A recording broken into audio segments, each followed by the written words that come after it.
Hello everyone, स्वागत है आपका आज की क्लास में और मैं हूं आपका नेट वाला भैया। हाँ जी, चलिए करते हैं आज की क्लास की शुरुआत। आप लोगों को पता चल रहा है कि अभी मॉडल ऑफ टीचिंग चल रहा है ना। 6 मॉडल्स हमने कर लिया ऑलरेडी और आज जो है फिर 3 नेक्स्ट मॉडल की चर्चा हम करेंगे। चलिए ज्यादा लेट ना करते हुए चलते हैं क्लास की ओर। आइए जी, ये देखिएगा जी, सबसे पहला क्या है SAMR मॉडल। लेकिन आपको पता है कि बुक पढ़ने से पहले हम कहाँ जाते हैं? नोट्स में, क्योंकि नोट्स है तो सब कुछ है। आइए नोट्स में चलते हैं। देखिएगा नोट्स क्या कहता है जी। सबसे पहले क्या मॉडल है?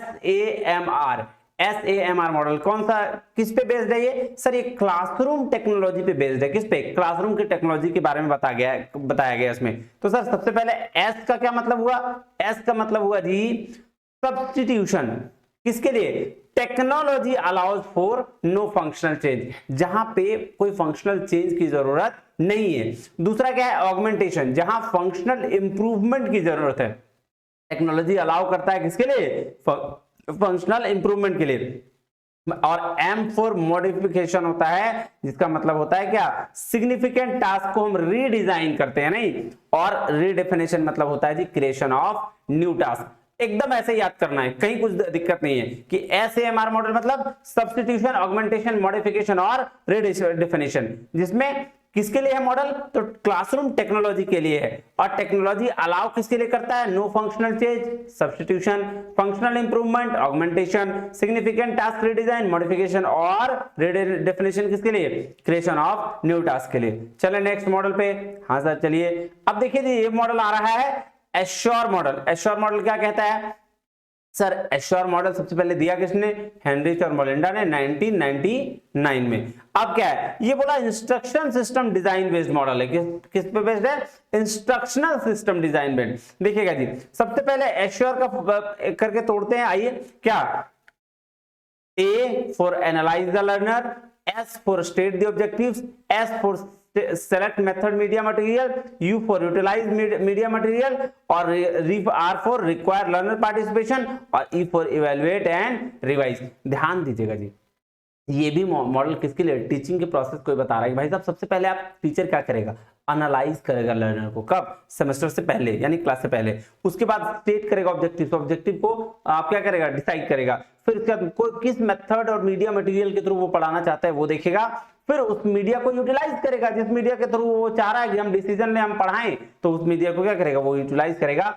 अब उसमें लर्नर का पार्टिसिपेशन देखेगा कि भाई कितना है, और लास्ट में इवेल्युएट और रिवाइज करेगा। तो ये क्या था? ये था जी आपका एश्योर मॉडल। एश्योर मॉडल का निमोनिक्स क्या? सर निमोनिक्स बोलता है आज से सब उधर रेस्ट और इवेल्युएट करेंगे। आज ASSURE। तो क्या? आज से सब उधर रेस्ट और इवेल्युएट करेंगे। आज से सब उधर क्या करेंगे? रेस्ट और इवेल्युएट करेंगे, है ना। तो ये क्या हो गया? Assure model. अब चलते हैं जी कैंप का मॉडल। नेक्स्ट मॉडल जो है कैंप का 9 इंस्ट्रक्शन मॉडल है। ध्यान रखिएगा, बस इसको याद से करना है। सबसे पहला क्या करते हैं? इंस्ट्रक्शनल प्रॉब्लम आता है, फिर लर्नर के कैरेक्टरिस्टिक्स को डिफाइन करते हैं, टास्क एनालिसिस, फिर इंस्ट्रक्शनल ऑब्जेक्टिव्स, कंटेंट सीक्वेंसिंग, और तब जाके क्या इंस्ट्रक्शनल स्ट्रेटजी को यूज करते हैं, डिजाइन करते हैं मैसेज को, और इंस्ट्रक्शनल डिलीवरी करते हैं, और तब जाके इवैल्यूएशन इंस्ट्रूमेंट लगाते हैं। तो ये क्या है? केम का इंस्ट्रक्शन मॉडल है। अब चलते चलिए जी किस पे? बुक पे। आइए देखिए बुक क्या कहता है। सबसे पहला क्या बोल रहा है? कह रहा है SAMR model is a framework that orders, किसको ऑर्डर करता है? Strategies for classroom technology. किसके लिए? स्ट्रेटजी क्लासरूम टेक्नोलॉजी के लिए। इंप्लीमेंटेशन इनटू 4 स्टेजेस को 4 स्टेज में डिवाइड किया गया। पहला क्या? पहला बोलता है जी सब्स्टिट्यूशन, दूसरा ऑगमेंटेशन, तीसरा मॉडिफिकेशन और तीसरा रीडेफिनेशन। नेक्स्ट चले, आइए जी क्या बोल रहा है देखिएगा। SAMR सबसे पहले क्या? सब्स्टिट्यूशन। कहता है technology act as a direct substitute. किसके लिए? Direct substitute with no functional improvement. तो अब मैंने बोला था S फॉर सब्स्टिट्यूशन, मतलब कोई फंक्शनल इंप्रूवमेंट की जरूरत नहीं है। दूसरा augmentation, technology act as a direct substitute with a functional improvement. देखिएगा यहाँ टेक्नोलॉजी आपका डायरेक्ट सब्स्टिट्यूट की तरह काम करता है विद नो फंक्शनल, जिसमें इंप्रूवमेंट की जरूरत नहीं है। कहां? सब्स्टिट्यूशन में। ऑगमेंटेशन में इंप्रूवमेंट की जरूरत है, तो वहां क्या?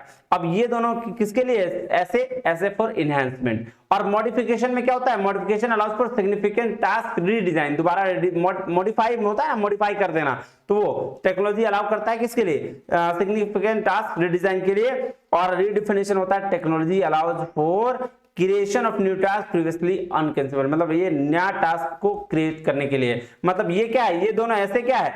एनहांसमेंट की बात करता है, और ये दोनों क्या बात करता है? ट्रांसफॉर्मेशन की बात करता है। आगे देखिए, आगे क्या बोल रहा है? बोल रहा है in each stage of SAMR model the use of educational technology edtech become increasingly sophisticated. So substitution and augmentation strategies use edtech to enhance learning. क्यों यूज करता है जी सब्स्टिट्यूशन और ऑगमेंटेशन को? एनहांस लर्निंग को एनहांस करने के लिए, ऐड वैल्यू को ऐड करने के लिए। Whereas modification and redefinition stages harness edtech to transform learning. दूसरा किसके लिए? मॉडिफिकेशन और रीडिफिनेशन किसके लिए? हार्नेस और ट्रांसफॉर्म लर्निंग को ट्रांसफॉर्म करने के लिए और मेक न्यू थिंग्स पॉसिबल, नई चीजों को पॉसिबल करने के लिए गया। तो ये टोटल SMR मॉडल किसी पे बेस्ड था सर? टेक्नोलॉजी पे बेस्ड था। नहीं, हाँ जी सर। आइए एक और चार्ट है, इस चार्ट के थ्रू समझते हैं, है ना, थोड़ा ज्यादा अच्छे समझ में आ जाएगा।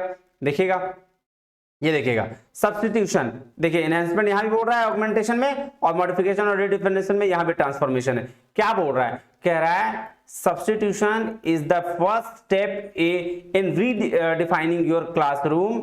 During this phase, classroom technology acts as a direct to substitute, but there is no functional change. एक ही चीज याद रखना है सर, बहुत इसका है। यहाँ पे टेक्नोलॉजी अलाउ करता है नो फंक्शनल चेंज के लिए, यहाँ टेक्नोलॉजी अलाउ करता है किसके लिए? फंक्शनल इंप्रूवमेंट के लिए। और यहाँ मॉडिफिकेशन होता है किसके लिए? ट्रांसफॉर्मेशन के लिए। Modification occurs when the classroom technology allows significant task redesign, या प्रोजेक्ट को रीडिजाइन करना होगा। और लास्ट में क्या है? लास्ट में है जी रीडेफिनेशन किसके लिए है? बोलता है during redefine phase the ultimate goal classroom technology allows for creation of new task project that were previously inconceivable in traditional lessons. Sir मिला जुला के अगर बात करें तो एकदम शॉर्ट करके बताइए ना, तो शॉर्ट करके ये जी, ये देखिए, ये जो मैंने लिखा था इसको एकदम ध्यान से देखिए, यही चीज है, इसके अलावा कुछ नहीं याद रखना है आपको। क्या? ये सबसे पहले क्या? SMR model technology allows for substitution में नो फंक्शनल चेंज, ऑगमेंटेशन में फंक्शनल इंप्रूवमेंट, मॉडिफिकेशन में टेक्नोलॉजी अलाउ करता है सिग्निफिकेंट टास्क रीडिजाइन के लिए, और रीडेफिनेशन में क्रिएशन ऑफ न्यू टास्क की बात करता है। सर यही था, इसके अलावा कुछ नहीं है। चले नेक्स्ट। हाँ जी सर, चलिए बिल्कुल चलिए। अब आ जाइए जी एश्योर मॉडल में, देख लीजिए एश्योर मॉडल भी क्या बोल रहा है? Analyse the learner, state objectives, select method media material, utilise technology media material, require learner participation and evaluate and revise. देख लीजिए ये कहीं ना कहीं टीचिंग के प्रोसेस है कि नहीं है, कि एक टीचर कैसे क्लास में जाता है और पहले लर्नर को एनालाइज करता है, फिर ऑब्जेक्टिव सेट करता है, मेथड्स को सेलेक्ट करता है, उस मेथड को फिर यूटिलाइज करता है, और फिर लर्नर के पार्टिसिपेशन को चेक करता है, और फाइनली इवैल्यूएट और रिवाइज कर लेता है। नहीं, हाँ जी सर। अब देखिए क्या कह रहा है, ध्यान दीजिएगा। कह रहा है कि the ASSURE model is an instructional system और guideline that teachers can use to develop lesson plan which integrate the use of technology and media। किसके लिए? integrate technology use of media, technology और मीडिया के लिए बोला गया है। और ये क्या है? इंस्ट्रक्शनल सिस्टम और गाइडलाइन जो टीचर यूज करते हैं किसके लिए? डेवलप लेसन को डेवलप करने के लिए। कह रहा था assure places the focus on the learners and the overall outcomes accomplishing learning objective. अब देखिएगा जी एश्योर मॉडल क्या क्या है, देखिएगा इसमें एकदम क्लियर चार्ट में बताया गया, ध्यान से देखिएगा।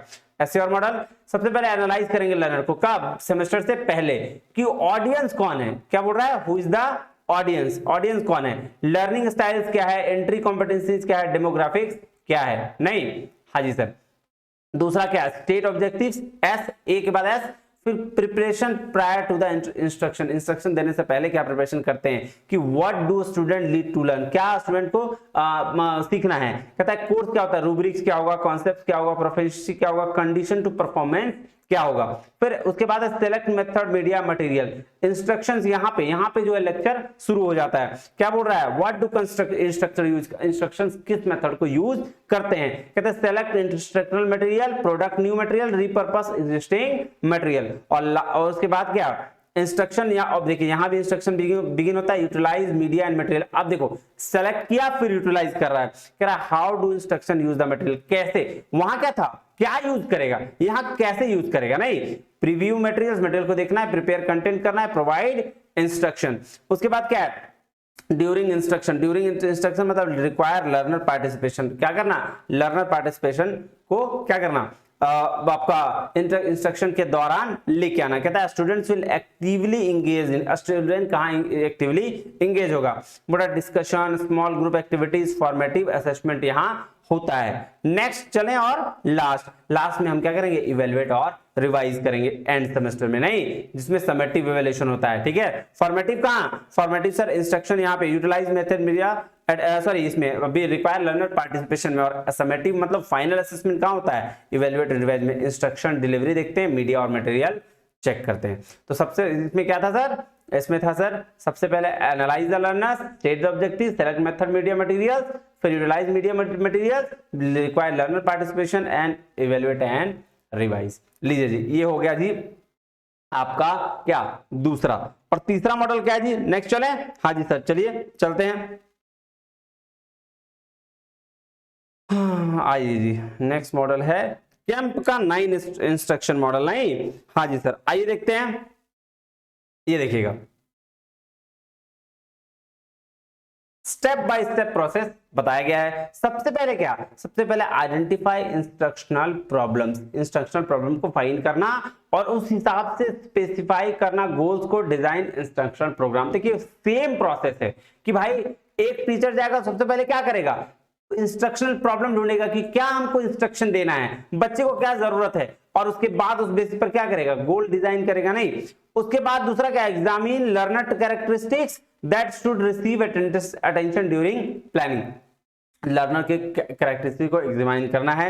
उसके बाद थर्ड क्या identify subject content, analyse task component related to the stated goals and purpose, फिर state instructional objective for the learner, और फिर उसके बाद क्या है sequence content with each instructional unit for logical learning, instructional unit check करना है, फिर डिजाइन करना है instructional strategy so that each learner can master the objective. Finally क्या करना है प्लान करना है इंस्ट्रक्शनल मैसेज और डिलीवरी को, डेवलप करना है evaluation instrument to assess objectives, और सेलेक्ट क्या कर लेना है support instruction and learning activities. देखिएगा जी ध्यान दीजिएगा हर मॉडल का पर्पस एक, सबसे पहले क्लास जाने से पहले प्री फेज में क्या करें, ड्यूरिंग फेज क्या करें, और आफ्टर दी ड्यूरिंग क्लास क्या करें और आफ्टर दी क्लास क्या करें, यही आपको हर मॉडल में सीखना है। बस ज्यादा दिमाग लगाने की जरूरत ही नहीं है, जो चीज दिया गया है बस उसको रट लेना है, सिंपली एकदम सिंपल तरीके से, है ना। हाँ जी सर चलिए आज के लिए इतना ही, मिलते हैं अगले वीडियो में, तब तक के लिए बहुत बहुत धन्यवाद, थैंक यू वेरी मच, जय हिंद।